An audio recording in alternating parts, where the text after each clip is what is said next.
Alright, so of course, as soon as I release an episode of this series for the Season 6 meta, Titan come out with a patch hitting like, 6 of the top gods in the meta? Something like that? Well, today we're going to be updating the list again.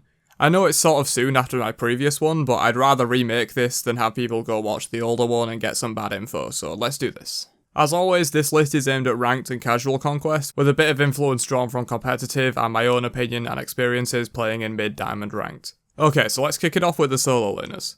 So to no one's surprise, the best solo laner and widely considered best god in the game is still King Arthur. He's gonna need more than some tiny damage nerfs to bring him down from the top, and until that happens, expect to see him at a 100% pick ban rate almost everywhere. Great damage, insane mobility for a warrior, abuses the living hell out of Gladiator Shield, 6 abilities, 2 20-second cooldown ultimates, solid crowd control, CC immunity, tanky as all hell. There's actually nothing this god does badly outside of his weak level 1 through 5. After that, he becomes an unstoppable killing machine without committing 3 people to him. And even then, I've seen Arthurs walk out of 1v3s with a couple of kills. This god is stupid, and if you want to win games, ban it or insta-pick it. Those are your 2 choices. Solo laner number 2 is Bellona. She was on the previous list a few weeks ago and remains a priority solo laner. She's no Arthur and usually will avoid the ban phase, but that's all the more reason to pick her in either your first or second pick phase, or of course just in casuals whenever you want to, really. It's pretty hard to lose lane on Bellona so long as you know the god and you aren't laning against Arthur. She dominates a lot of matchups and just wins the rest handily. Her ability to box most gods is exceptional due to all the block stacks, scourge healing, disarms, and her passive. Similarly, she does well fighting for totem against other pressure gods, having solid auto-attack damage, ranged poke, and disarm to stop enemies damaging the totem. Not to mention bludgeon is an excellent secure for the totem as well. Speaking of, bludgeon just provides her with all the wave clear she could ever need, and if you can build a lead off of that by either invading, proxying, taking every totem you can, rotating early, even soloing the enemy laner if you can, she can make a huge impact even with a small lead as she rotates the teamfights in the mid game. And the final solo laner I can recommend right now is Achilles. This one is a fresh face, but the mana has fallen a bit in terms of popularity from solo due to the tanky comps people have been running. Achilles fits right in given he can dominate lane very well, even into Bellona or Arthur if you play well and know the matchup. But he also has that execute, even just executing one person in this kind of tanky sustained fight meta can be huge and opens the way for objectives and sieges. He does very well with a pick-off comp that can burn someone quickly with CC and finish them off with an execute before the enemy can really respond. And of course, Achilles is a flex pick for the jungle role as well and does very well there too. He's even seen in support sometimes, so he has the power in the pick ban phase for ranked, as the enemy never really knows where he's going to be. So I'm going to cheat a little bit here and also mention countersource. As of right now, he's rising quickly as a solo laner, and there's a good chance he becomes top 3 as a counter to pressure solo laners, so watch out for Karma in the coming weeks, but as of right now, there's no real evidence to say he's top 3. Alright, so let's cover mid laners next. First up, it's still Merlin. Yeah, the other Arthurian menace, Merlin just does way too much fucking damage, it's actually insane. Given the correct setup and peel, Merlin easily outdamages every other mage in your average teamfight. He can skip Book of Thoth to rush Spear of the Magus early for a crazy power spike. Once he gets boots and spear done, he just shreds from then on basically. He also has great mid pressure early to help the jungler contest camps and maybe even invade. He has really good speed clear as well. But where Merlin truly shines is that mid to late game where he can just drop 2 spells on someone, nuke them, swap stances, and then do the exact same thing to a second person. At that point, you've probably won the fight. He can be a tad risky as his blink cooldown was nerfed and it's pretty long now even with some cooldown reduction. But given some correct peel and spatial awareness, he can stay alive, and if they don't kill you instantly in a fight as Merlin, you can run through entire teams with ease. Very strong mid laner right now. Second mid is another one we've seen before, that being Hara. So Hera is definitely a lot safer than Merlin, but has a little bit lower damage output in comparison as well. Seriously, if you've ever tried diving a Hera with Magi's Cloak and her full kit up, it's near impossible. She can polymorph you, get a 500 health shield, run away at light speed, drop a fucking robot on your head that knocks you up and fists you until you die. That's basically how safe Hera is. But she also has very solid damage to back that up. Argus alone can do so much work, but even then she has 2 pretty low cooldown and decent range abilities on top of that to pump out even more damage. She's also a really solid counter engager. If the enemy tries to dive your backline, just drop Argus, polymorph them and nuke them, and then just proceed to wipe the enemy team or watch them run away after what just happened. Hera is just a very solid and safe pick for mid right now, and probably needs a few nerfs before she falls from the top 3. And finally, the third mid laner is really kind of in contention right now in my opinion. Agni, Raijin, and Morrigan in the right hands, and even Janus are sort of all competing for this spot. But it seems Agni is getting the most successful play, especially in ranked, of the 3, so I'll give the spot to him right now. Yeah, it seems after a long time of just being a balanced go-to mid laner, Agni is finally competing for that top 3 spot. His damage is just completely absurd once he has those 3 bombs online, and the jungle fights that are happening right now really complement him, as he can triple bomb multiple people over a wall if they're grouped up or carelessly running through a jungle corridor on a ward or something, at which point the squishies are probably dead to 3 bombs and the tanks are definitely hurting. His early game is sort of weak, but it's definitely acceptable since his speed buff clear to mid lane is very fast using the dash. Just his levels 1 through 5 or 6 are a bit weaker until you get boots and spear and have all 3 bombs available. It's at that point you can really start popping off as Agni. And one final note for the mid laners, I would consider Freya for mid as well, but spoilers, she's going to be considered for the ADC role instead, as that's where she's seeing more play right now, and I don't really want to put her in 2 roles. Alright, junglers. So this is probably where we've seen a lot of the big meta shift over the past few weeks, maybe support though as well since they've been rocked quite a bit by the changes. So jungler numero uno right now in my opinion for ranked and casuals would still be Aokwang. He's seen much less in competitive, but we're covering ranked and casuals mostly here with just a little bit of influence on competitive, and I think he's definitely top 3 in that regard. His damage once he gets 2 or 3 items online is just almost impossible to match from a jungler standpoint. Plus he's magical and will often get away with things a physical jungler wouldn't, like ganking solo laners early and the like. Plus his teamfight presence, so long as you play it carefully, is really insane. Obviously executes are great, but he can just solo people with enough lifesteal and dragons alone if he's just left unchecked in fights. His only weakness really is his early game, but we seem to be coming out of this solo lane invade meta, so you'll probably fear that a little bit less. Still though, you gotta be careful early, as if you do get behind on Aokwang, it's very hard to come back into the game, but if you get ahead, it's very hard to lose that game, so it's really just dependent on how well you can do early game. Speaking of early game, jungler number 2 is Ratatoska. A stark opposite to Aokwang, Rat is there to dominate the early game and snowball his team, and right now he's hands down the best jungler for doing that. Having access to that 50 power acorn so early in the game with a rush into it can often catch people off guard if they're not used to playing against Rat, and a couple of free kills off of that can just snowball you to the point of winning the game. It's actually insane. Not to mention his semi-global ult that's near uncontested in the meta right now. You can out-rotate basically every other meta jungler right now besides maybe Mercury, but even then Rat can usually out-rotate Merc.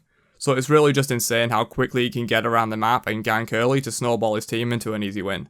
Can definitely recommend the Rat right now if you like those dominant early game picks. So the final slot was extremely hard to decide on for junglers because it's a super competitive role right now, and there's a good 4 or 5 gods competing for a top 3 spot, those being Hebo, Raven, Baka, Daji, and probably Fenrir as well. So keep in mind that all 5 of those are considered very good sort of almost top junglers right now in my opinion, but my pick has to go to Bakasura. So despite some direct nerfs and some indirect nerfs in the form of Haste and Katana and the invade meta, Baka still remains a really strong jungler, and I imagine that will remain true through 6.5 as well. The small Katana nerf probably won't bring him down really too much. Baka just seems like the more consistent pick to put here, as opposed to the others, and he's definitely the most banned one out of all the 5 that I mentioned, whereas gods like Hebo or Fenrir in the jungle are sort of rising stars that have a lot of potential, but they're not quite there in terms of the evidence of them being top 3 just yet. Maybe next time I update this, you'll see 1 or 2 of them break the top 3. Baka just brings so much to a team with his early game pressure and insane jungle farm and even invade potential with the Eat minion. But his mid game is one of the strongest out there. Once he gets triple Katana done and has that ultimate, he's near unstoppable, and even into the late game, Baka can do incredible work in jungle teamfights around objectives as well. He's just a proven jungler that remains top 3 in my opinion, though keep an eye out for this changing with some of the rising stars in the coming weeks. Alright, supports. This role has also had quite a bit of change as Hi-Rez tried to purge assassins from the support role. Speaking of, this first pick is one that benefits from the lack of Najjar and Fenrir. Bacchus remains a top 3 support for sure. His early game, especially with assassins falling out of duo lane a bit, is just near uncontestable with that stun on burp at level 1 and having to use less mana to keep himself topped up on the good stuff. Especially for ranked and casuals, a good Bacchus can carry duo lane on his own, and even solo enemy carries sometimes if he has a big lead and a void stun or something similar. His damage is just absolutely nuts, and while his supportive capabilities don't quite match the likes of maybe a Gabe or a Khepri, he's hands down the best aggressive support pick right now. So good old reliable Gabe also remains a top tier support in my opinion. The Assassin Purge actually didn't affect him too much, as it was sort of a double-edged sword for Gabe. It both helped and hindered him having those assassins in the meta. Gabe was often picked as a counter to those aggressive supports, as his shield and overall great defensive peel-focused playstyle could stop those assassin supports in their tracks, and not let them get a lead or dive their carries. But at the same time, those same assassins could also prey on Gabe's lack of lane pressure and early game. So with them gone, not much really changes for Gabe. He still does Gabe things and is one of the best defensive supports you can pick for sure right now. If that's your playstyle, then definitely keep your eye on Gabe. So the final support was also a pretty hard one to pick, as many supports just aren't that good right now. Where jungle has like 5 different gods competing for this spot, there just aren't many supports that are that great. So my choice is going to be Artio here, but a quick note before we do get into her. Keep your eye on Ganesha as the patch 6.5 drops. The buffs that you got in that patch are likely to see him boosted in play rate, and people may find he's actually really good, and he may end up being top 3. But of course, as I'm making this, there's no solid evidence for that. So Artio. For starters, she does very well into the other top supports I've listed here. Bacchus relies a lot on his belly flop for engaging, and if Bacchus can get to him and shut that down hard with the cripple, it hurts a lot of what Bacchus can really do in teamfights. Likewise with Gabe's rollout, she can really prey on Gabe and pick him off by crippling and or stunning him out of his only movement ability, and just having your hunter wear him down. And of course you can insta-stun Bacchus out of his burp as well, negating most of his good CC with just 2 of your 6 abilities. Then of course, Artio just has solid peel and CC even outside of her too as well, and to be honest, her damage is just really nutty. It's not quite on a Bacchus level, but definitely much higher than typical supports with those 4 quite high damage abilities. Alright, so last but not least, the ADCs. So first up, and probably the number 1 ADC right now, is Xbalanque. His late game is simply uncontested by basically any other ADC in the game right now. Having those nutty auto attacks boosted by bolas with either a pen and kins build or a crit build, he works with both, is just insane.